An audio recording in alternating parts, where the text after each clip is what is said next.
Good morning, good afternoon, good evening. Whenever you may be listening to us, we hope it is good. Welcome to Geeks Who Like Sports, episode number 11. As always, I am Ray Carcillo, joined by my best buddy over in Philadelphia, Lee Elias. Lee, how's it going today? The 11th episode, the Marc Messier episode of our time together. Yes. That's what 11 stands for. Ray, I don't know if you can see. Can you see the mug that I'm drinking out of today? I see. It's Vader's head. Why don't you describe it for the people? It is a stellar black mug. It is done completely in the shape of Darth Vader's helmet, all the way down to even his face mask. And the top, of course, has just been cut off to allow a concave structure on the inside for holding beverages. In this case, once again, I'm assuming it's a great cup of tea, correctly? It's coffee today, believe it or not. Yep, didn't get it really. I had donuts with Dad this morning at my kid's school, so I didn't get a cup of coffee. I falsely assumed there would be coffee with the donuts. Yeah, that kind of... we had orange juice. That kind of, well... It was nice. I don't want to hold it against them. It was nice. Probably hot coffee around that many young children. Probably not a good idea. Yeah, but I could also see, I could see juice for the kids, coffee for the adults. I mean, you put it in a dispenser or something. Anyway, well, I'm not going to judge. Right. It's a crazy world out there. Crazy. Lee, I haven't been outside in months. It'd be funny if you weren't kidding. So the other thing about the mug that we forgot to mention is there's a handle on this mug. Course. So unlike Apple products, this comes with a way for you to hold it. For those of you who don't know what I'm talking about, Apple revealed a brand new screen, a extremely high resolution screen for professional use. And they were giving the cost information, and it looked like they had put it down $1,000 to something like, I think, $4,000, and then they keep going through it, and the stand for the screen is $1,000, and the whole crowd groaned. Yeah. It's like you're charging me for the stand. So there was this great meme I saw the other day. It was a mug, and it was half the mug without a handle, and it had the Apple logo, and the other half of the picture was the handle, and it says "How to buy an Apple mug." Oh man, I thought it was funny.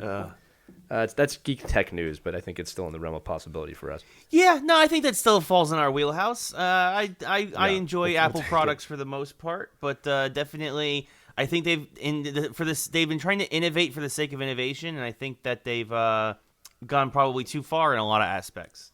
Probably, but going back to the mug, yes, it is a full Darth Vader head. It's shiny, so it's pretty much past A New Hope, where he was kind of a pasty Vader in the first movie. But yeah, the detail on this is great. I'm pretty sure I picked this up at a store for $3 because they were trying to get rid of it, and that it upset me. But it was probably just one of those stores where they didn't know how to sell it. But it's in my possession now. It is a full Darth Vader helmet mug. I'm drinking coffee out of it.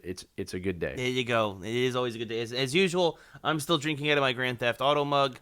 I'm very I just drink out of I'm a one mug kind of guy. Right. At least 2 people turn into this show each week to see which mug I'm drinking my tea or coffee out of. Okay? And we salute you, whoever you are. I would not be surprised. So that's your 3-minute intro on the coffee mugs.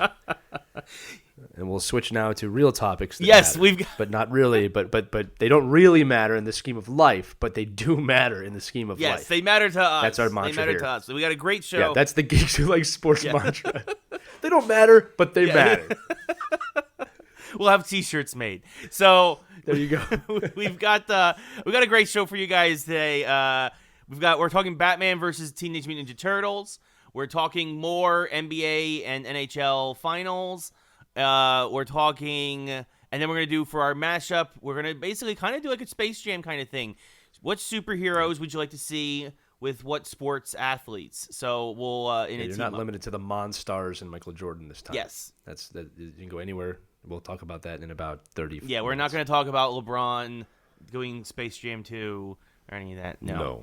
But we're going to create our own Space Jam. But speaking of team-ups, first topic of the day, something that I'm amazed they turned into an animated feature, but I'm really happy they did and was really impressed with it. Batman versus Teenage Mutant Ninja Turtles. This, of course, is based off a comic book series by James Tynion IV and Freddie Williams II that came out in, I want to say, 2014. They're now on their 3rd volume. Each volume is about 6 issues. And yeah, it's a team-up that you don't realize how much we needed until it happened. Absolutely. So this actually came on my radar when Nickelodeon was releasing the animated film, which Ray said is amazingly awesome. Way more awesome than you think it was. But yeah, this has been going on now for about five years, this team up. And let me tell you people at home what it's like. at first glance, it's like Teenage Mutant Ninja Turtles and Batman.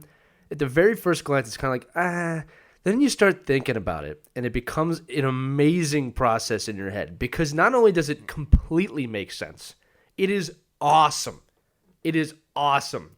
Every aspect of these characters working together is awesome. Now, I'll tell you this now. We're not going to spoil too much of the comics or the animated feature. What I mean by that is we'll talk about some scenes, but we're not going to give away kind of what happens. And we want you to watch it because it really is that good. But first off, there's like layers to this. So first off, Batman and turtles, penguins, like it makes sense. They're all animals, like, you know, that aspect of it makes sense. Then you start thinking about the interactions that take place. They're all ninjas, essentially. Yeah. Right? So again, diving into the storyline a little bit, and again, this is not giving too much away, but the idea is that Krang, obviously the bad guy from the Ninja Turtles universe, does something that creates a interdimensional passageway, if you will, right? And the turtles end up in Gotham. Yeah. Okay, with foot soldiers and Shredder. So when you look at this comic, first off, there's an epic fight in the beginning of the video between Shredder and Batman. Yeah. And I just want you to think about this for a second at home. How awesome of a fight that is. They're both scowling maniacs. Yeah. They're both really, really good ninjas at jiu-jitsu and the type of karate that they do and all of that, right? And then it's a pretty evenly matched fight if you think about it, right? Yeah, no, I mean, you see them, they go blow for blow. I mean, and it is a great fight. And I was actually kind of surprised. I will say this about the movie. I believe it's PG-13, but there is a little bit of blood. Not a lot, not crazy amounts, but there's a little bit. I mean, like obviously Shredder, he's got his blades. I mean, he nicks Batman a couple of times. Batman hits Shredder a few times. I mean, but the back and forth, each one countering each other. I mean, there's even a moment where like Shredder of all people shows Batman some respect because he realizes he's dealing with a legit like ninja. But you mentioned the Krang storyline. That's a little bit. That's more in the comics. What's interesting about the movie is in the movie they tease as if they're both in the same universe to begin with, Turtles and Batman, that the true. Turtles just came down to Gotham following Shredder from New York, that there is, in this particular universe, in the movie universe, Gotham and New York are two separate cities in the same world, and the Turtles just happen to be in New York, and Batman never heard of them, and Batman's in Gotham, and the Turtles never heard of him. And they just So I did merge the comic and the video and the conversation together for sure. But go ahead. Sorry, I didn't mean to interrupt you. I just want to make it's awesome. Yes. It's awesome. Yes, no, it is. It's amazing. I mean, how the Turtles figure out who Batman is, how they team up, how they work together. It's just an absolute dream combination. And as much as I enjoyed the comics, I actually think I enjoyed the movie more. Yeah, it's really good. Here's the thing too: is that they did a really good job of everyone's kind of evenly matched. So it's not the typical comic book thing of Batman is just, in terms of detective comics or Batman comics, that he's just the all-powerful being and, like, he always wins. Like, the way this is set up in the film, it's like, really, everyone's even. Yeah. Like, the Turtles are kind of even with Batman, who's evil with Shredder. Like so it's like, you really don't get the feeling from the start of, like, oh, this is going to be a typical team-up and this guy's going to win. Like, you really don't know what's going to happen. That's number one.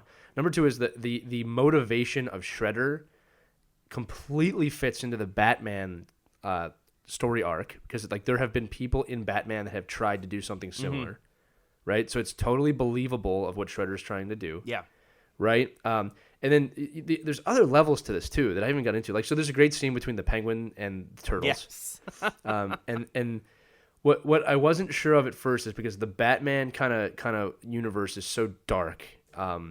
And I was thinking, like, can you bring the Turtles' kind of jovial attitude to that?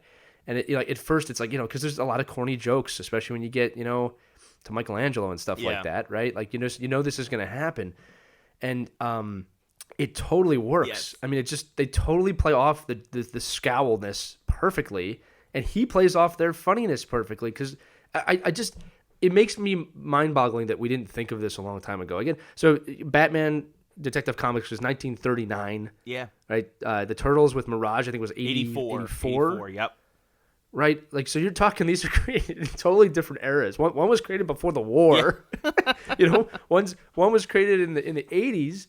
And it's like, they're a perfect combination. And here's the other thing I wanted to get out, right? And again, this is something actually your expertise, that I was thinking about, was that the reason why this is so satisfying, and it might bring up a bigger topic, which we might not go into today, but the reason this is so satisfying is because Batman only works by himself typically. The reason why Batman is always out of place in DC is because when it comes to the Justice League, he's just kind of, he never always makes sense in the sense of we all love him, and I get that he's smarter than everybody else. But when you put him next to Superman, Wonder Woman, Green Lantern, he's just not as strong as them, no matter how you look at it from a metahuman point of view.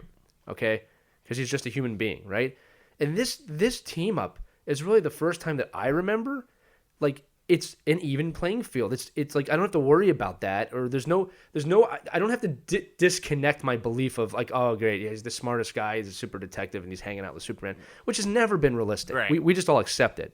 Okay, so like I wanted your thoughts on that because I really think that's what makes this so satisfying. Is it's finally there's really a story arc here that's Batman with other people, not Batman by himself, but with other people in his universe that makes perfect sense. Yeah, I mean that's the thing that the Turtles are on Batman's level. They're martial artists.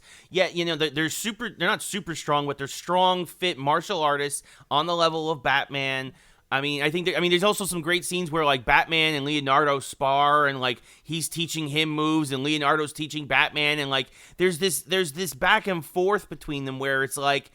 It's not a sensei student relationship. It is a equals meeting and exchanging of ideas. I mean, and even Shredder and Ra's al Ghul, who like in the comics is the big bad from the Batman side of things. And that's what I was alluding to earlier with the mutual motivation from the bad guys. Totally. Yeah, no, exactly. Like they're all on the same level. And also back to that Penguin scene, Michelangelo as the comedy relief in this is perfect.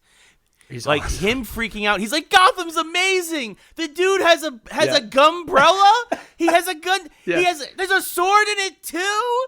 Like, he just comments on everything the whole video. This is so great. There's another great scene with him where he gets thrown into a pizza parlor. And he stands up. There's a guy dressed as a bat trying to kill everybody. Like, remember, this is Gotham where they know who Batman is. And he forgets he's a turtle. And the best part is, again, I don't want to give it away. There's pizza everywhere. So you can imagine how that scene ends.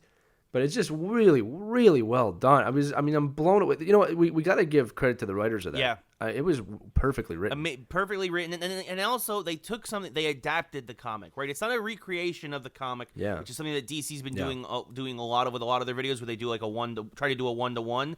This isn't... Yeah, like Death of Superman. Right. Yeah, and that was well done, too. For sure. Not criticizing, just saying this is more something inspired by... these comics, and they're giving their own take on it. So especially, not to give anything away, but around the 45-minute mark, the movie takes a bit of a left turn from the comic books and kind of goes in a different direction, and I think it's actually a better direction in a lot of ways in terms of setting things up and going forward with everything. So I think this is something you guys need to see. It's on Ultra 4K HD and on digital and all that other stuff now, so you can go out and buy it now.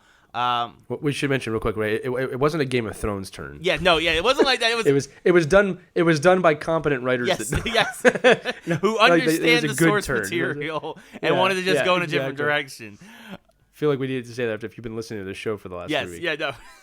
This was well done. This is done by somebody who understands the characters in a way that for me made a lot of sense. Also, credit to the voice actors. Voice actors, really Troy Baker doing double duty as both the Batman and the Joker. That was amazing. I mean, and there's scenes where the two of them are talking, and it's like they sound different if you can't tell. Kyle Mooney hit all the comedy beats with Michelangelo. Eric Bauza played Leonardo. Long history with the Ninja Turtles.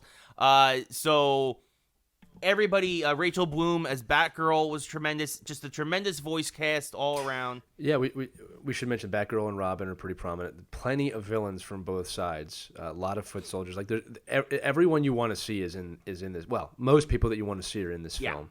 And we should also. And I didn't mean to cut you off because I just want to make sure we also the animation is really good.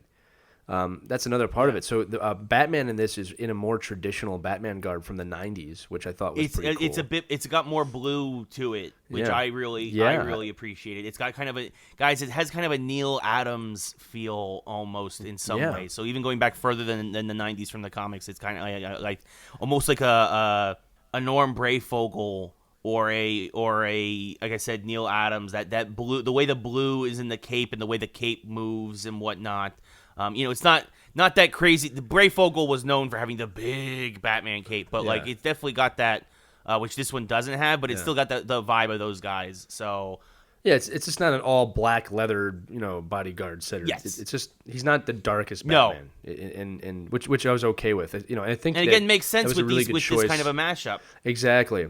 I was just going to say it was a good choice considering who you're with because it gives you that. And then Batgirl and Robin are in their kind of traditional outfits, but the Turtles are really drawn well too. So it's not that. Sorry for anybody in their mid 30s. It's not the Turtles from the 80s in terms of the way they're drawn. The attitudes of them are exactly the same, but like they're drawn kind of individual. Like each one of them has a pretty defining look that makes sense. And that's reminding me now, Like I want to plant the seed again. People, you need to watch this. Yeah. I can't say that enough. Like I was so surprised with how good this was. But like it's the little things. Like Donatello in awe of everything that Batman creates. Yes.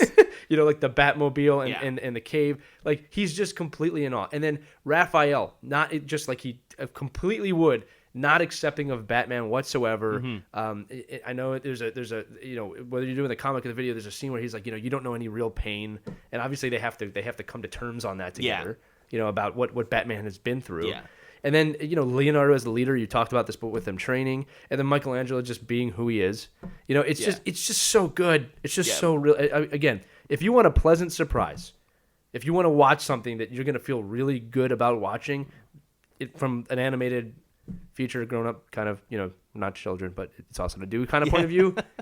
This is what you need to watch. Yeah, no, for sure. I mean, there's a moment where Michelangelo's riding the dinosaur in the Batcave, and it's just like, it's just great. I mean, and even later on, it's also a little self-aware. Like very later on towards the end, I'm not really spoiling anything, but there's a scene where Michelangelo yells at Donatello, "Dude, you do machines. I'm the party dude."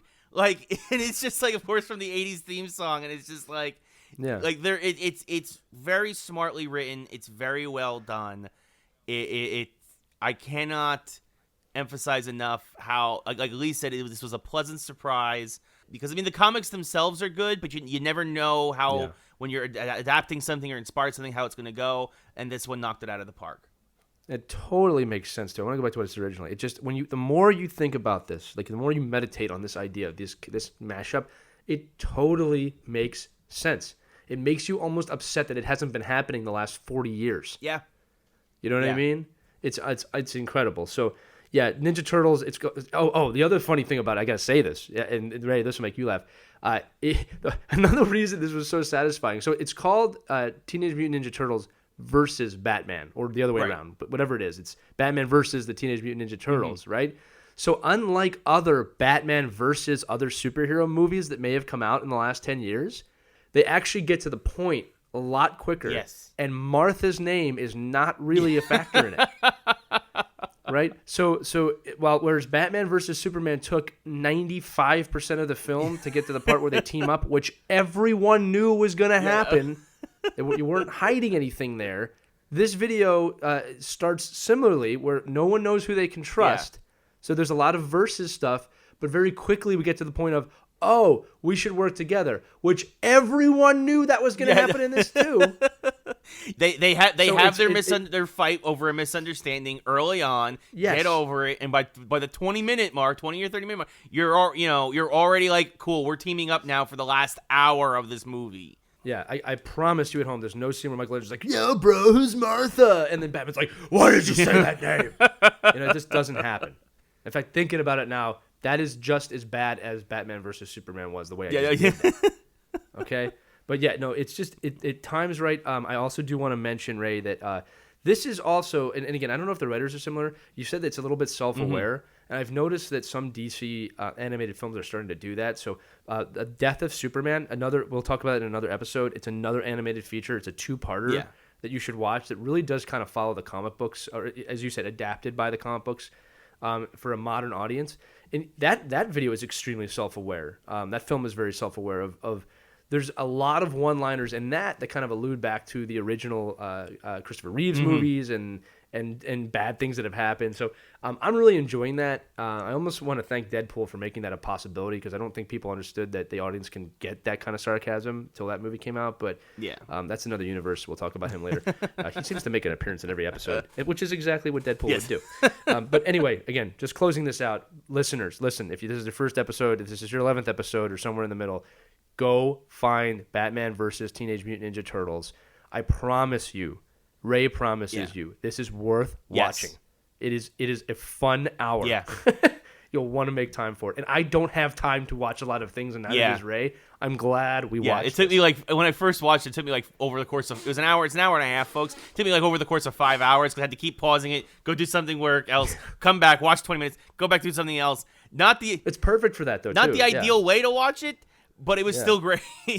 It's a perfect film. And the thing is, you can stop it and start it again. It's one of those things. Yeah, but and like I said, they don't give you too much of an origin story, which is great because we know it already. Exactly. We both know where. If you're watching this, you probably know about how they were created. Anyway, sorry.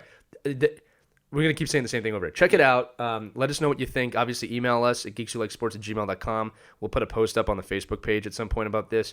Let us know if you want to watch it, why you do or don't. Let us know when you have watched it, what you think about it. Don't put any spoilers on any of that stuff. And obviously, we can talk about this in a future episode. But we also want to know if we're right. Maybe we're just two crazy people talking right now. And this is the thing. But oh man, like I say, it's so good. I just remember, it was so good. Look, I'm gonna say, folks, Baxter Stockman, more great comedy relief. It did so just so smart. It's so smart. So well done. Yes. Okay, but before we gush on this anymore, we should probably transition. Am I an employee or a hostage? I'm sorry. It's brilliant. It's just so good. No, it's fine. All right. It's brilliant.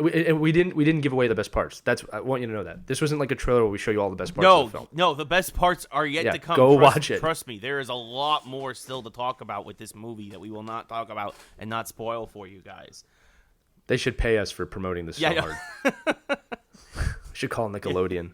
Well, technically, I mean, I do work for DC, so technically, am I kind of, sort of?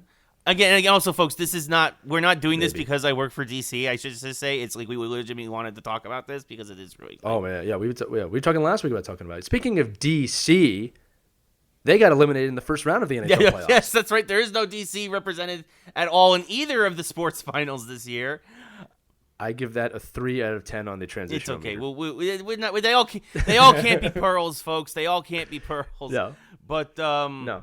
The Stanley Cup final. It's coming down to the last couple of games. It's 3-2 in favor of the St. Louis Blues after the Blues pulled off an amazing win in Boston last night, 2-1. Courtesy, though, possibly a little bit of maybe a little bit of karma for them in terms of the playoffs, but maybe of another missed call that led directly to, in this case, the game-winning goal for the St. Louis Blues. Yep. Lee, can Boston bounce back after such a heartbreaking way to lose a game? What's funny is that today's June 7th when we're recording this, and I think the last episode we spoke about this, it was kind of almost a little bit of a role reversal in terms of momentum, where Boston had the momentum.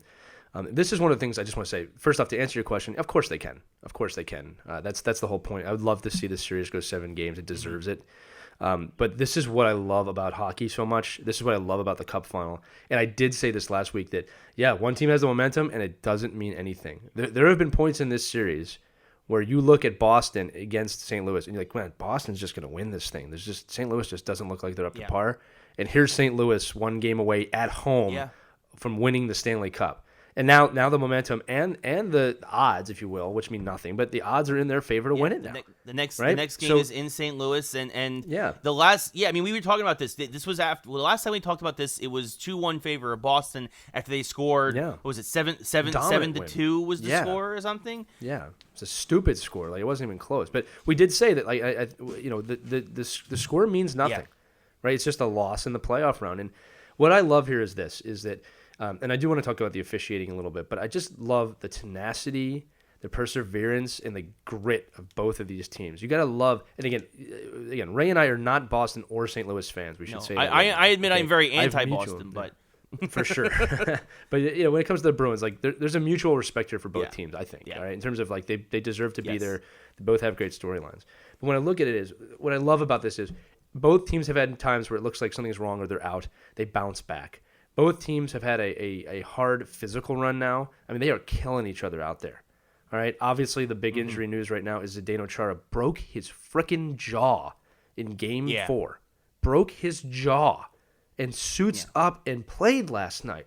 That is incredible. Yeah. That is incredible. And people are like today now that they lost, they're kind of like, you shouldn't have, we could have had another guy out there. What are you, crazy? No. Do you understand the moral victory that is him standing there at his, 6'11", saying, I'm not done yet? Yeah. No. Like, win or lose, that's incredible. It's like Derek Stepan doing the same thing for the Rangers against the Canadiens in the Eastern Conference Final 5 years ago. Like, when a guy comes out injured, and he's an emotional leader, he's your captain, just him being there lifts the rest of the team. So even if he's only playing at like 60%, it's still you rather see him there than your seventh defenseman stepping up into a starting role.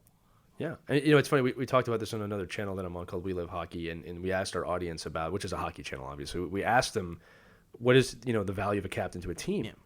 And it was funny because, like, the conversation split. Like, obviously, there's this kind of, like, athletic playing style, aspect to it. And Zdeno Chara is one of the best defensemen in the NHL. But there was also this, like you said, there's this moral aspect to it. Like, this guy's an emotional leader.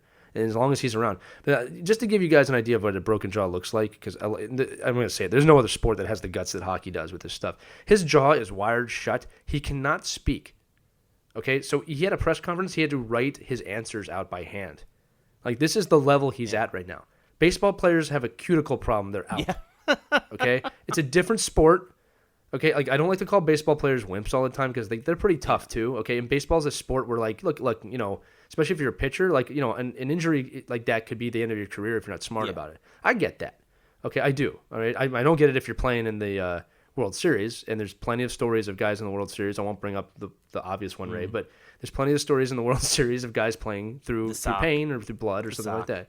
I didn't bring it up, Ray. You're doing it. Stop. Don't make me talk about it for you. I'm not just saying it. He played for the Phillies, Kurt Schilling. Anyway, so in hockey, again, I don't want to make a testament towards just Chara. This is a testament of what these guys are going through. Obviously, a broken jaw is a more visible, severe injury. Everybody is placed through these injuries. There's been a countless amount of stories of this. There was a guy, and I can't believe I can't think of his name right now, that played Toronto. He literally broke his leg in Game 7, kept playing, and got the game-winning goal. Yeah.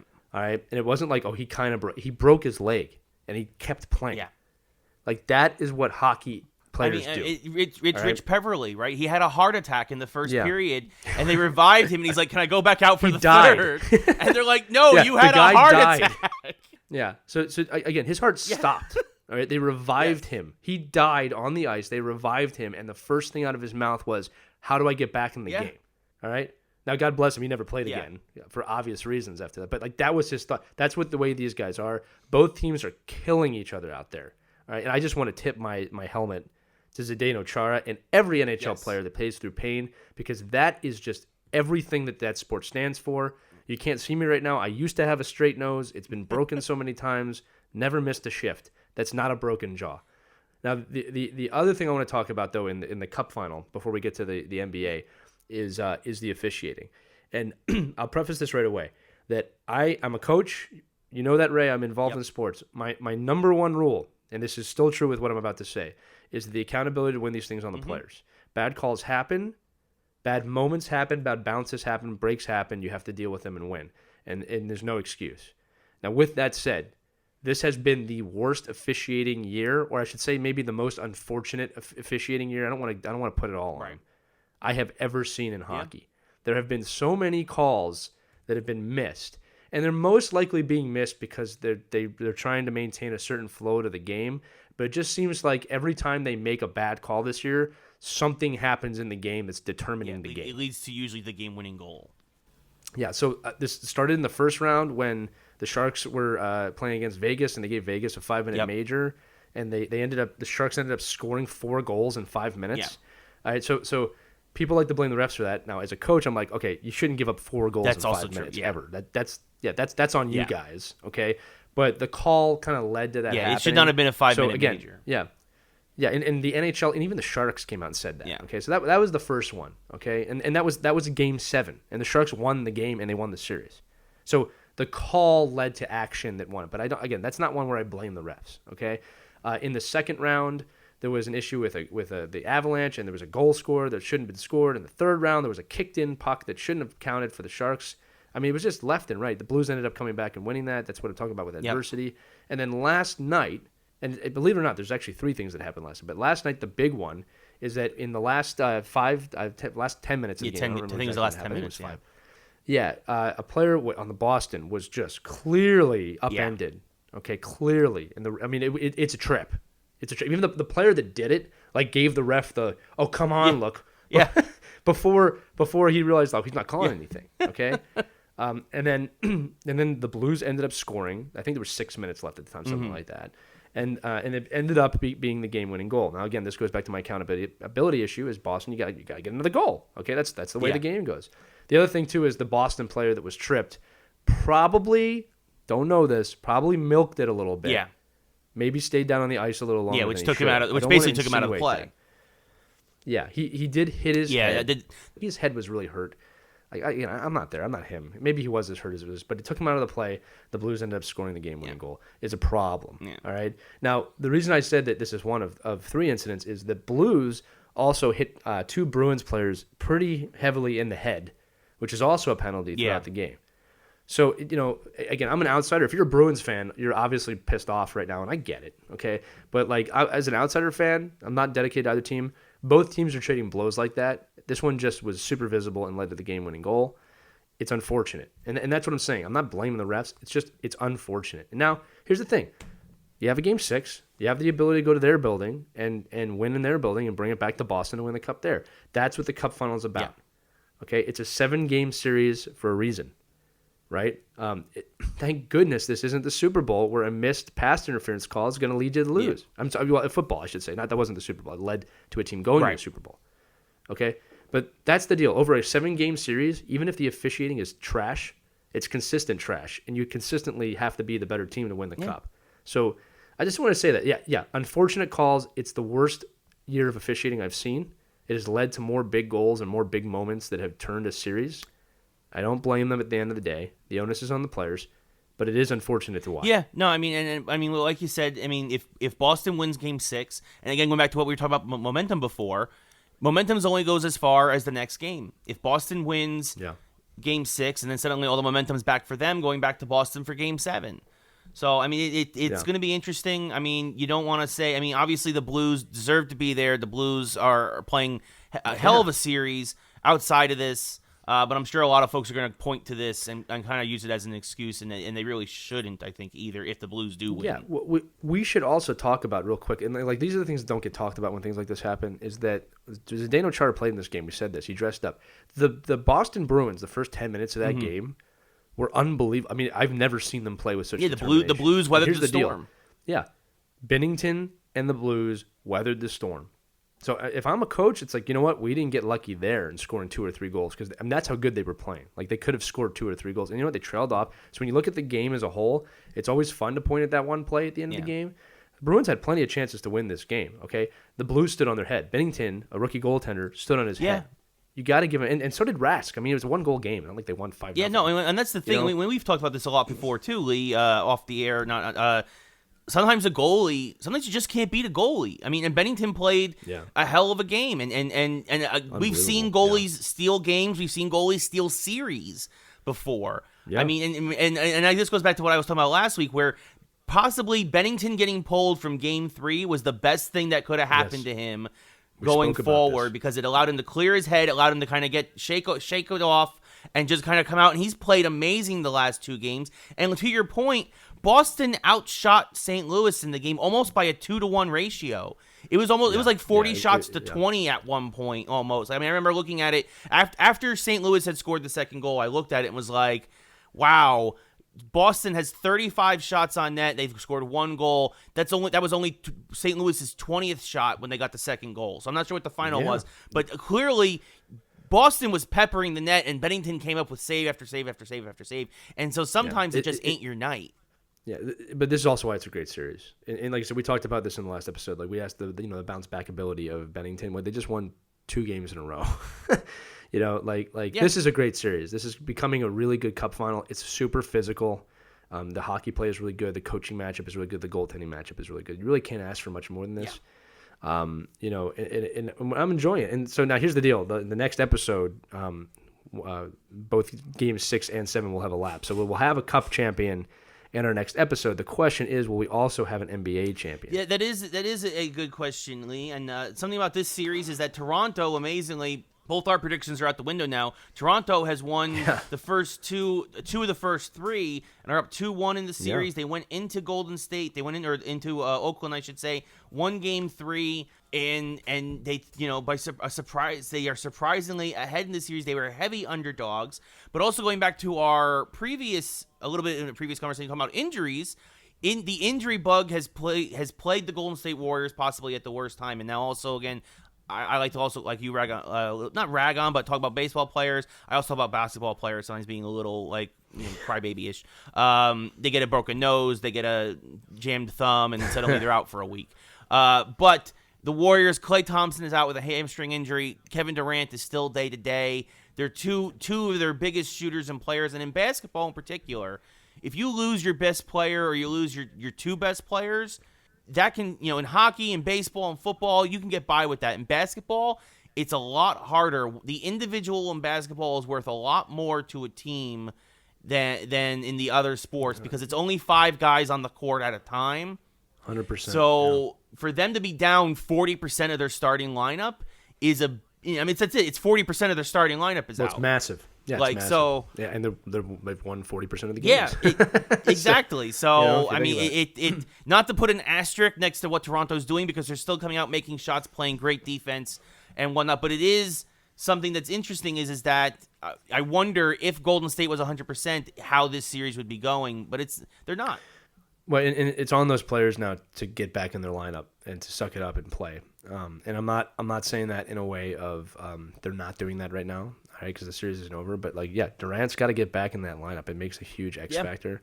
When you look at the teams on paper in terms of the season, they're pretty evenly matched. I think the Raptors only had one more win than Golden State this year, which is why they're actually the home team in the series. But look, Raptors are up 2-1 in the series. It's impressive.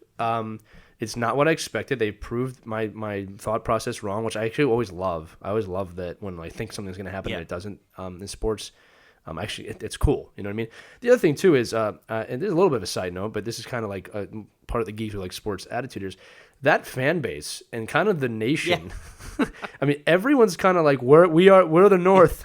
We the North, So I have a lot of friends in Toronto through my hockey contacts.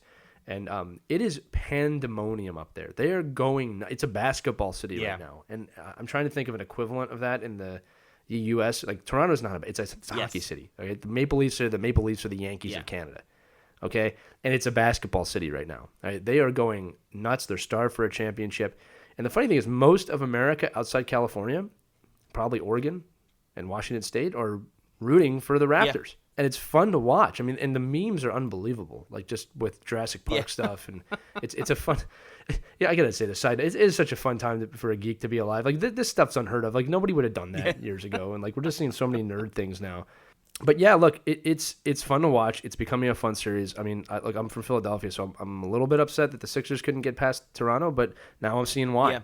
Yeah. These guys want to be there. And here's my hope is that I hope that some of these guys on the Warriors get healthy because I do want to see the even matchup because every single time the Raptors win a game, they get stronger mentally and they get fiercer on the court and they believe more.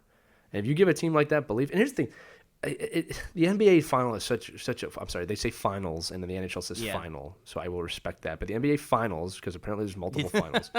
One's grammatically correct, one isn't. We won't, again, so what Ray and I are talking about, there's only one final. Yeah. Stanley Cup final because it's the last round. In the NBA, it's the finals. Now, again, when you talk about the games versus the series, I don't know. I used to get kind of upset about that. But whatever. It's the finals in the NBA. And what's funny is you got to remember, for the last, almost decade, it's been LeBron versus whoever.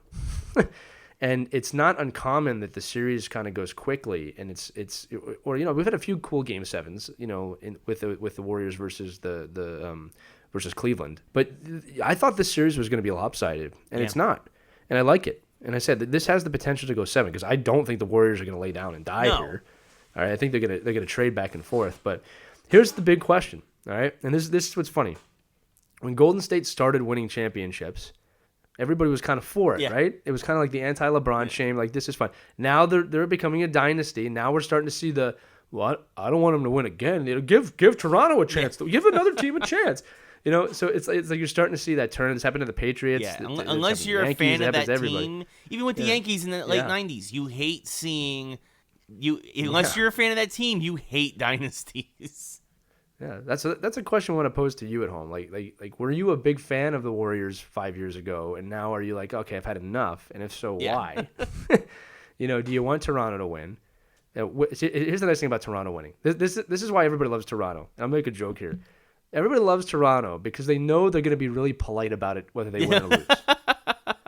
Like when Boston wins or Philadelphia or anybody on the East Coast, pretty much, or in the United States, it's just like I got to hear about this forever. Like Boston fans, really, you are intolerable right now. You're and okay, so kind of like rightly so, I guess, but it's like it's just a horrible conversation right after you're from Boston because it's like you can't shut up about it. You can't have a conversation about anybody else right now, right? Toronto would be like if they lost, like, oh, sorry, we did the best we could. And if they win, it's gonna be like, oh, sorry, we did the best we could. They're so polite. I forget who it was, if it was Jimmy Kimmel or something. Somebody did a skit. You should check. You should search for this. They did a skit, and they went up to Canadian fans and tried to get them to talk trash on Golden State, and they were too polite. Like they wouldn't do it. They're like, oh, they're a really good team. It's really nice to be there against them, That's good. What are you talking about? They're a good team. Yeah. So anyway, that's the side note. But yeah, it's a funny situation. I'm pushing for a good series. I don't really care who wins. Like, I think if Golden State wins, it's cool. If Toronto wins, Speaking of pushing, we do have to mention, speaking of shenanigans and whatnot, I'm sure you heard in Game 3 of what happened between one of the Warriors investors who had front row seats. Yes, he got banned and Kyle Lowry. I mean, we have to mention this, right? Like, I mean, it's unfortunate. Like, but like, first off, what are you thinking? Like, what are you thinking? Yeah. Putting your hands on an NBA player. I mean, like, honestly, I'm surprised he's not banned. He's lucky he's not banned for life. The NBA players have kind of been hinting for a while that something needs to be done with courtside seats because they have too much access. And like sometimes it's ignored, like with Drake, it's kind of a funny thing, but there's this incident. There was another incident with a kid hitting one of the players. I can't remember who it was. Like, you slapped him in the back or something like that. There was a woman who walked on the court, and like the NBA keeps saying like we got to stop this. Because I'll tell you what, there's higher security problems there that could happen that I don't want to allude to. That if the wrong person got into a game, who knows what could happen? Well, I mean, right? I mean, even going as far back as the Ron Artest situation years ago with the Pacers. Yeah, ran in there. You mean what, Meta World Peace? Yeah, I mean, like, but I mean, it's just you don't, and I guess understandably so. I mean, like football, like you don't have that kind of access. Everybody's pulled back.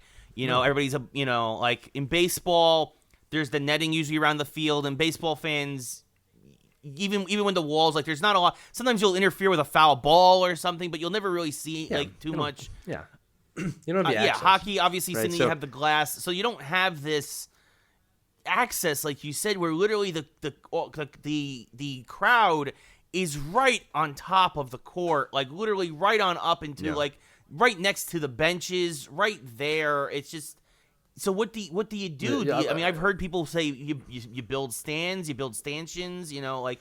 No, here's the thing. So right, I worked at Madison Square Garden. I worked for the Knicks for a season, and just to confirm what you're saying, when we're saying they're on top of the game, I'm saying if I put my foot out too far in my seat, I might be on the court. Okay, that's how close you are. All right, so you're talking inches. Okay, and here's the deal. It's going to be one of two things. Is the more likely thing is what we just saw, is that if you interfere with a game, you're going to be banned for a good amount of time. If you're a fan, you're probably going to be banned for life. Yeah.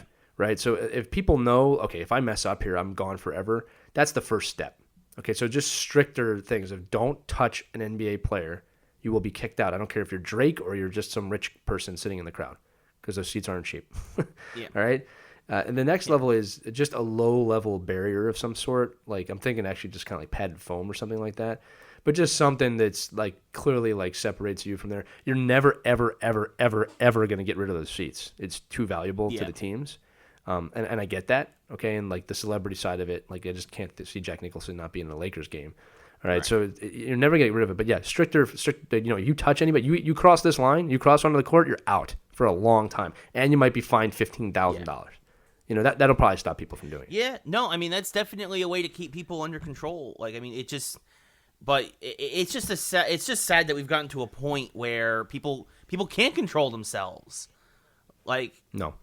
And yeah, it again, and this might be part of the thing of like the game's growing, but it'll be interesting to see where that goes. You know, I'm sure they're going to have to do some sort of mashup between having boards and some sort of, you know, mashup of traditional techniques versus old techniques, a mashup of some sort. We should do the mashup now. We should do the mashup now. I give that a D minus. Okay, so we have about 5 minutes left. We're trying to keep these shows a little shorter for you at home. We know 8 hours a little bit of a long time. And Ray, are you okay? Yeah, for sure. Go for it, dude. Okay, so because we were talking about Batman and Ninja Turtles and how awesome of a team up that was, and this is Geeks who like sports, we want to do a mashup of which comic book. We'll leave it to comic book. What comic book characters, superheroes, would you want to see in a mashup storyline with a professional athlete? Okay? And again, this is one of those things, the possibilities are endless when you start thinking about it. Also, as typically on Geeks Who Like Sports, Deadpool is automatically disqualified because he's too awesome. Because he could work with literally anybody.